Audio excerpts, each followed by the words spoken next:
What's going on, guys? Duelim here, back again with another video, and today we're going to be talking about Cosmic Crucible Week 5, what I'm running on defense, and I'm going to be here to give you guys some other ideas on what you can run on defense to confuse your opponent, or maybe just stonewall them all together.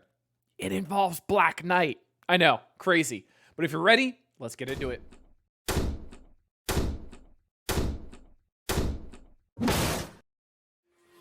Coming into room number 1, we've got Green Hulk, Quicksilver, Red Hulk, Dormammu, and Omega Red. This is what I'm going to be running on defense, and the reasons behind it is Green Hulk is always a great person to pair with Hulk because of the safeguard and immunity Red Hulk will get on spawn. So new warriors right off rip can't do things to him because he'll have that safeguard and immunity. Then we'll get the Hulk reflexive taunt once he pops low and then gets a full turn meter and gets to use his special. Quicksilver, I found no use for him on offense anywhere, so I decided to keep using him on defense. And what better place to put him than in room 1 and make him a raider? So if that health threshold does get pushed, he's going to clear all of his negative effects, and then he's going to take some turns possibly, and he's going to be doing that 200% extra damage. Same thing with Hulk, or Red Hulk. He's going to be low often because people are going to be focusing down him. And then Dorm is going to be there to give them that revive. So if he does come back with full charges, he's going to be hitting like a freight train and getting to ult. And if he's low and they don't kill him in time, then he's got 200% damage. That's nuts. Dormammu is always a great character to have in here because of the revives. Also, his charge mechanic on his special is going to make it so they're flipping positive effects on the enemies a bunch. And then if he gets to his ultimate as well, his ultimate's going to absolutely do massive work. And if he's below half health, again, he's a raider, so he's going to be getting the benefits from being under 50% to get that 200% extra damage. Omega Red was somebody else that I was kind of using on offense, kind of not using on offense. And I just threw him in here because he was another big person who's going to have a trauma ability block, throw out some RNG. If he gets to his ult and you didn't focus him down and he's low, his double damage or 200 extra % damage ult is going to devastate people. So it's a lot of different problems that you have to solve all at once, because if you don't control Quicksilver, he's going to go off. You don't control Red Hulk, he's going to get to do his ult. You don't kill Dormammu, he's going to get to do his charges in his special. You have a taunt from Hulk. And then you have Omega Red, who's just another big character that's going to do big damage and get a trauma ability block to throw some RNG out there. So that's my thought process on room number 1. Coming into room number 2, we've got SD with Noir. And this is a good room to have because this forces something big like Superior 6, maybe a Super Scroll, APOC and some friends. And this also can pull a New Warriors, but the problem is New Warriors, there is some RNG. But then if they do the New Warriors with the pre-taunt, there is some issues with the pre-taunt because then they have less damage without Dagger. So that becomes problematic. And also, if they try to use New Warriors on my room number 1, then they're not going to have New Warriors here. So it's making them choose.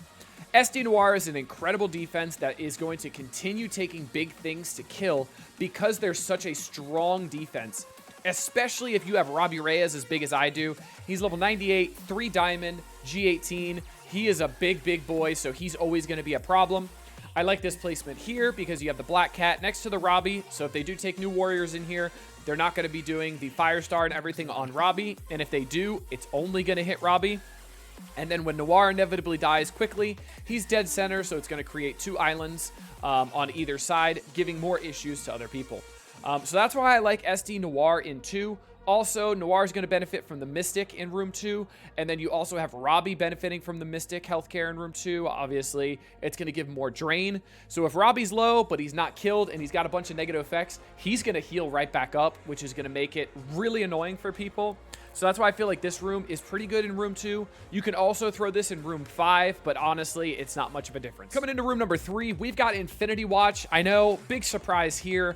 Infinity Watch is still extremely good in room 3, even if they are lower and smaller, like below 1.4 million. They're still really good in this room.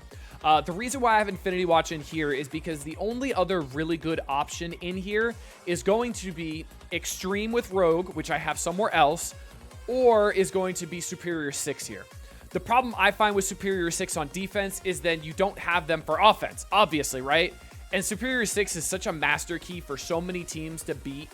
It's really, really hard to keep them on defense, especially when you're in a position like I am, that I'm punching up almost always because I'm in Masters 1 at 52 million TCP.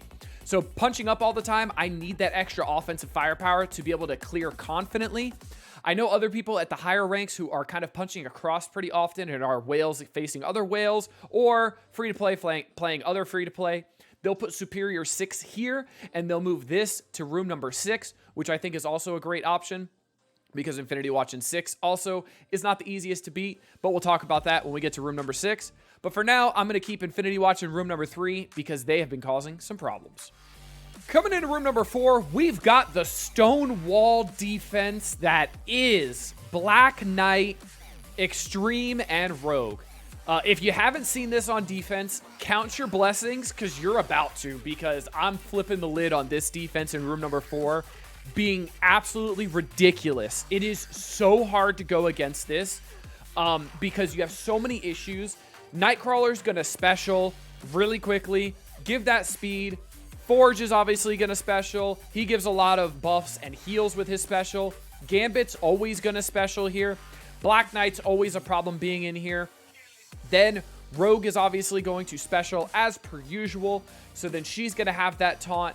Then you have the problem of the taunt on Rogue, the taunt on Black Knight. No way to get it off of Rogue because she's got the safeguard. Black Knight's pinging you down. This room is so hard. This is not an easy fight at all. I don't think I've seen anybody one-shot this efficiently. Not even efficiently, but like consistently.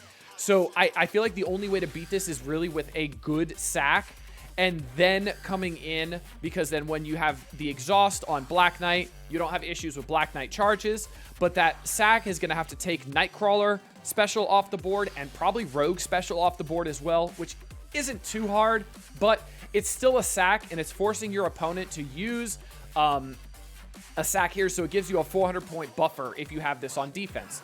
Now, if they have this on defense, you guys are even again. But again, this team is no joke, and people are still trying to figure out one-shots. So if they're trying to figure out a one-shot on you, then you're getting a free win because you're going to one-shot everything, and they're not because they're still trying to figure this out. But this is going to be the absolute stonewall defense that I've been seeing. I absolutely recommend Black Knight as a fortifier here.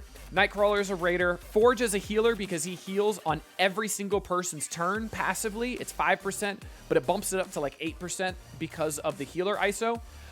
Raider on Gambit is obviously a must. And then I just put Rogue as a striker because I already had her as a striker 5 as well. And I feel like at least somebody benefiting from the striker 5 would be good. So I just threw in Rogue as a striker. But this is going to be my defense for room 4. And honestly, I don't see much better than this defense. Coming into room number 5, super boring, super annoying. It is what it is. This is just here to pull Tangled, in my opinion. The 5th member here, mine being Loki, it literally doesn't matter. Quicksilver being in here, the same counter beats it. Dormammu being in here, the same counter beats it. Doom being in here, the same. It doesn't matter. It literally doesn't matter. I have Darkhold in here because they're still going to pull Tangled, which I think is good. I like having something that's always going to pull Tangled no matter what, because it's an efficient counter that everybody goes to, so they can't use Tangled elsewhere. Other options here, you could put like Pegasus with a massive Doom in here, like a massive Pegasus and a massive Doom, like a 3 million over. But the problem is there's still ways around that. You use Spider-Woman, you ability block the Doom, or you use Vol and ability block the Doom, and then you just do the same thing with Eternals and everything like that, and it's the same fight. That's why I keep Darkhold in here, to make sure it's pulling the Tangled Web. Darkhold isn't here to stop anything. This is just to make sure Tangled Web doesn't go elsewhere to give my opponent more options. Coming into room number 6, we've got the Hero Asgard, Bifrost, Thor Infinity War conglomerate here. And the reason why I'm putting this here, it's not the best defense, right? But the reason why I'm putting it here as a whole, I don't have anything else better to put here, because of the fact that I'm not splitting my Extreme and Unlimited anymore. I'm not making 2 teams out of it. So my Vol is super big. You can see here, I'll actually back out. So you can see here, my Valkyrie is extremely tiny. So this is going to give problems to anybody pulling anything in here. And the placement is going to be based off of, everybody wants to hit Vol, right? But if you hit Vol, then you're going to be hitting my very small Thor. He was like 150k. So if you use New Warriors and you use the Firestar ult here after the Gwenpool special, you're probably going to kill Thor or put Thor Infinity War low. Beta Ray Bill's going to get a reflexive taunt. Or if you go on the other side, you're going to kill Valkyrie. Valkyrie's passive is going to proc. Then you have that 50% chance that you got that pucker factor, because then that safeguard, immunity, defense up, and everything will be on Beta Ray Bill and Vol. And if you go directly on Vol here, again, you have the issue of pushing and killing Valkyrie or pushing and killing Thor. If they use the MOE matchup in here, then anywhere you Kang special is going to hit somebody and probably kill them because Valkyrie's so low and Thor's so low. So it makes them want to basic, which is going to mean less damage on your Vol, and it's going to mean it's a little bit slower of a matchup.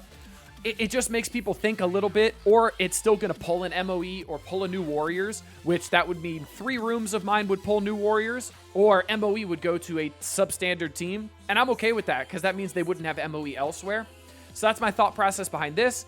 I also don't feel like Dormammu here does anything to change anything because the team is either going to pull New Warriors or MOE right off rip or a Tangled, and Dorm doesn't change anything there. So being able to use that Dormammu in room number 1 means that this room, it looks less scary, but still takes the same things.